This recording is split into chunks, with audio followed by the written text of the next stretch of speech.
రాష్ట్ర అవతరణ వేడుకలకు ధూమ్ధామ్గా ఏర్పాట్లు చేస్తోంది తెలంగాణ సర్కార్. హైదరాబాద్ నగరమంతా శోభాయమానంగా మారిపోయింది. పరేడ్ గ్రౌండ్, ట్యాంక్ బండ్ సహా నగర వీధులు విద్యుత్ వెలుగులతో జిగేల్మంటున్నాయి.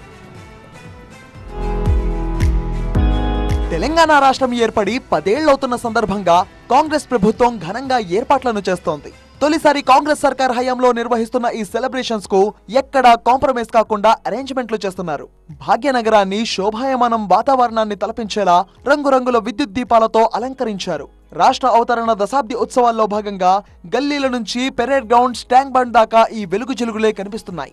విద్యుత్ వెలుగుల్లో తెలంగాణ అమరవీరుల స్మారకం వెలిగిపోతోంది. సెక్రటేరియట్, బీఆర్కే భవనాలు విద్యుత్ కాంతులతో దగదగలాడుతున్నాయి. ఆ ప్రాంతమంతా విద్యుత్ వెలుగుల్లో జిగేలుమంటోంది.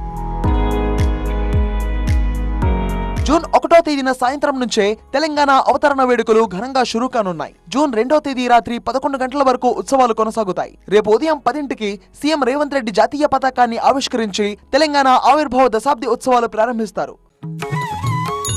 ముచ్చింతల్లోని స్టాచ్యూ ఆఫ్ ఈక్వాలిటీ ఆధ్యాత్మిక కేంద్రంలో Ilaiyaraaja live in concert. Samatha Ilayaragam June 8 సాయంత్రం 6 గంటల నుంచి.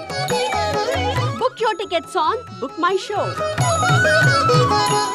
2వ తేదీన సాయంత్రం 7 గంటలకు ట్యాంక్ బండ్ పై వెలుగులు విరజిమ్మేలా క్రాకర్స్ ను కాల్చుతారు. ఆ తర్వాత కళారూపాల కార్నివాల్ నిర్వహిస్తారు.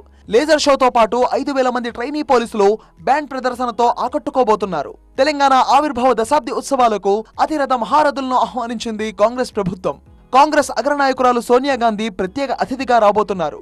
అలాగే మాజీ సీఎం కేసీఆర్ తో పాటు వివిధ పార్టీల ముఖ్య నేతలకు, ఉద్యమకారులకు కూడా ఆహ్వానం పంపింది తెలంగాణ ప్రభుత్వం. సోనియా గాంధీకి సన్మానంతో పాటుగా రాష్ట్ర గీతాన్ని ఆవిష్కరిస్తారు.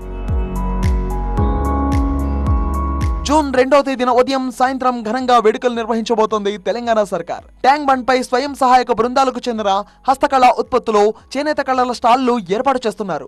నగరంలోని ప్రముఖ హోటళ్ల ఫుడ్ స్టాళ్లు, పిల్లలు ఆడుకోవడం కోసం ప్లేయింగ్ జోన్లు ఏర్పాటు చేస్తున్నారు. సభా ప్రాంగణంలో ప్రత్యేక మెడికల్ క్యాంపులు, మొబైల్ టాయిలెట్లను కూడా సిద్ధం చేస్తున్నారు అధికారులు.